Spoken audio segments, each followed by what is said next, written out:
ఇంతకు ముందు వీడియోలో మనం చెప్పుకున్నట్టు సాక్షాత్తు పరమశివుడే ఈ భూమండలానికి అంటే ముల్లోకాలకి పంపించిన ఏకైక వృతం ఆయుర్వేద శాస్త్ర పరిమాణంలోనే కానీ శ్రేష్టమైన వృతం కళ్యాణ వృతం. సమస్త రోగాలకి అంటే దగ్గు, అపస్మారము, క్షయరోగము, పాండురోగము, జ్వరము, త్రాహిక జ్వరము, ఆహిక జ్వరము, దురద, చింత, స్వరభంగము, ఇలా రకరకాల సమస్యలకి కాకుండా ఈరోజు బాధపడుతూ ఎన్నో రకాల అవస్థలు పడుతూ సర్వ పాపాలు చేస్తామని తొలగించుకునే దానికి కూడా ఈ సర్వ పాపాలను పోగొట్టి అలాగే బ్రహ్మరాక్షసును పోగొట్టి వంద్యా స్త్రీలకు కూడా అంటే సంతానమే లేని స్త్రీలకు కూడా అద్భుతమైన సంతానాన్ని ప్రసాదించే అద్భుతమైన లేహ ఇది తీసుకునే విధానాన్ని ఇంతకు ముందు కూడా దీని గురించి మనం ఇంతకు ముందు డిస్క్రిప్షన్స్లో బాగా చెప్పాము. దీన్ని తీసుకునే విధానాన్ని ఇప్పుడు మీకు చూపిస్తాను.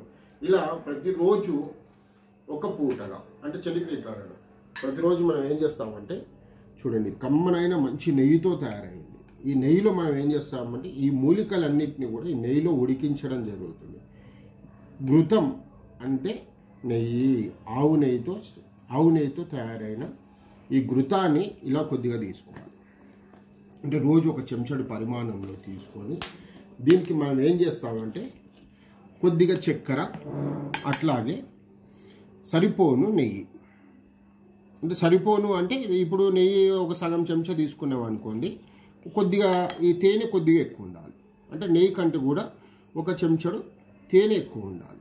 ఒకవేళ నెయ్యి మీరు ఒక చెంచా తీసుకుంటే తేనె 2 చెంచాలు తీసుకోవాలి. ఇలా తీసుకున్న ఈ ఔషధ ఘృతాన్ని అంటే ఈ కళ్యాణ ఘృతాన్ని మనం ఇందాకైనా చెప్పామన్నమాట. ఇందాక వీడియోలో దీని గురించి డిస్క్రిప్షన్ చెప్పాము, కొద్దిగా వెనుకకు వెళ్ళి ఇది అంటే చూపెట్టు సారీ. అయితే దీన్ని తీసుకున్న దాన్ని ఇలా మొత్తం కలిపిన తరువాత అంటే ఈ ఘృతంలో ఏదైతే ఔషధ మొక్కలు మనం తీసుకున్నామో ఔషధ మొక్కలన్నీ కూడా ఘృతం నెయ్యిలో ఉడికించడం జరుగుతుంది కంప్లీట్గా. ఈ ఉడికించిన నెయ్యిని మళ్ళీ మీకు చెప్తున్నాను, ఇలా కొద్దిగా చక్కెర, ఒక చెంచాడు ఈ ఘృతం అంటే ఈ ఔషధం యొక్క పరిమాణం, అట్లాగే 2 చెంచాల తేనె ఇలా తీసుకున్న ఈ దానితో మీకు మళ్ళీ చెప్తున్నాను మనం ఏ రోగాలను పోగొట్టుకోవచ్చు. అపస్మారము, ఫిట్స్ కానీ, జ్వరము కానీ, దగ్గు కానీ, శోష కానీ, ఆకలి లేకపోవటం కానీ, పీనసము కానీ, త్రాహిక చాతుర్దిక జ్వరాలు కానీ, క్షయరోగము కానీ, దురద కానీ, స్వరభంగము కానీ, ఇలా రకరకాల రోగాలనే కాకుండా శరీరానికి విపరీతమైన బలం వస్తుంది. ఇది బలవర్ధకమైన ఆహారం. ఇది ఔషధం కాదు, ఆహారం. అట్లాగే ఈ లేహం చేసే గొప్పతనం ఏంటంటే మీకు మళ్ళీ చెప్పాను, సాక్షాత్తు శివుడే ప్రసాదించిన ముల్లోకాలను మురిపించే అద్భుతమైన ఆయుర్వేద ఔషధం కానీ శ్రేష్టమైన లేహం. ఇది ప్రతి ఇంట్లో ప్రతి ఒక్కరూ తప్పక తీసుకోవాలి ఈ లేహాన్ని. ఇది రకరకాల సమస్యలని, రకరకాల రోగాలను పోగొడుతుంది. అట్లాగే రోగాలని పోగొట్టడమే కాకుండా మనిషిని పట్టి పీడించే దుష్టగ్రహ బాధలను కూడా పోగొట్టి, సర్వ పాపాలను కూడా పోగొట్టి, బ్రహ్మరక్షసును పోగొట్టి మనిషి శరీరానికి స్వస్థతను చేకూరుస్తుంది. అంటే రోగాన్ని క్షమిస్తుందని కాదు, స్వస్థత అంటే మనిషి శరీరానికి అద్భుతమైన అమోఘమైన ఆయుర్వృద్ధిని ప్రసాదిస్తుంది. ఇది తీసుకునే విధానాన్ని ఇట్లాగా మనం కలిపిన ఈ లేహాన్ని చూడండి, ఇంత అద్భుతంగా మనం కలిపాం. ఈ లేహాన్ని మనం చూడండి ఒకసారి ఇక్కడ చూపెట్టాను, ఇలా కమ్మగా చాలా కమ్మ ఉంటుంది. ఇలా తీసుకోండి. ఈ లేహాన్ని ఇప్పుడు మా అమ్మగారికి కూడా తినిపించడం జరుగుతుంది.